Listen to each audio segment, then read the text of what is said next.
Right, I'm going to make a crab and Gruyère tartlet. Tart, actually, not a tartlet.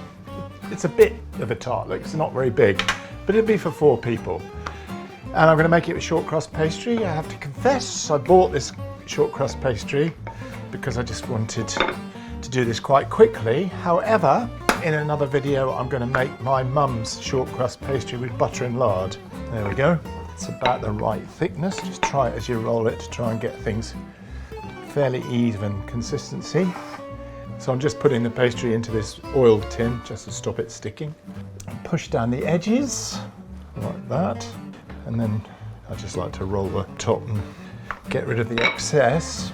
And now I'm going to bake this blind, which means I've got some of the oldest baking beans that the world has ever seen. And before I put the beans in, I get some scrunched up greaseproof paper just to keep the sides up. This is the point of doing this. And also so that the pastry remains relatively crisp when you finally bake it. See what I mean? So I'm going to pop those in a previously heated oven at 220 degrees for about 15 minutes. So now for the filling. Well, here's some crab that I've actually picked earlier from brown crab. So there's quite a lot of brown meat in this. Normally the ratios is about 4:1, but I've made it about 3:1. In other words, 3 parts white crab meat, 1 part brown crab meat. It's a bit more brown this time. So I'm going to put that into my little mixing bowl first of all. Lovely brown crab meat this time, lot of roe in it. And now some cream, about 80-90 mils of cream, double cream. And now some eggs. So I'm going to put 2 eggs in there, but I'm going to hold back the white from one of the eggs to paint the base of my pastry case that's baking blind at the moment. So 1 egg and 1 egg yolk in there. A judicious amount of salt, like big pinch I suppose, but I will taste the mixture before we go in. Now then we have some pepper, about 10 turns of a black pepper mill.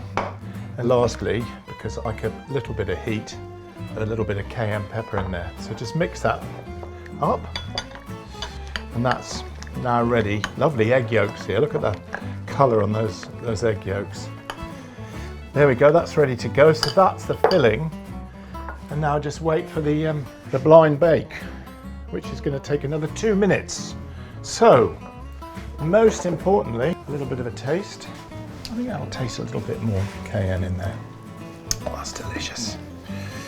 Right, let's check the pastry case now. That looks good. Those beans. There we go. On the deck. So now we just take these out. Oh, sunk down a bit, but not too bad. So now what I want to do now is just paint the base of this with a bit of egg white.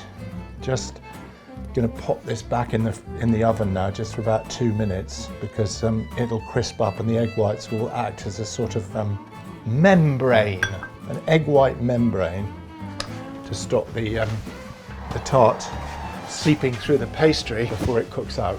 2 minutes. Timer, 2 minutes. Okay, 2 minutes and counting. Thank you. Right, let's have a look at my pastry case now. See, it's got quite a nice little shine on it now. So, in goes my filling.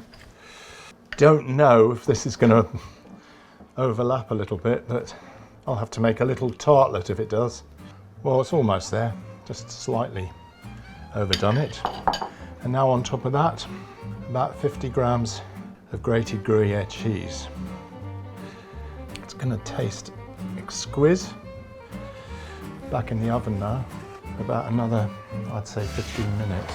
Oh, I just remembered I just need to drop the temperature a tiny little bit, down to about 200. There we go.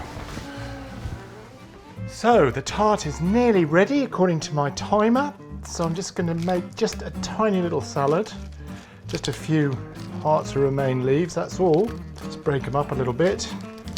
And what I always do in my fridge is I just always keep a little bit of olive oil dressing, 3 parts oil, 1 part vinegar, a bit of sugar, a tiny bit of sugar, a bit of salt. My golden rule with dressing salads is leave it to the very last minute, otherwise the lettuce goes all limp. There we go. Now then, Time to remove the tart from the oven. It's going to be all right. Oh my gosh, is it all right? Wow, that's what my grandson says all the time. Wow, wow, look at that.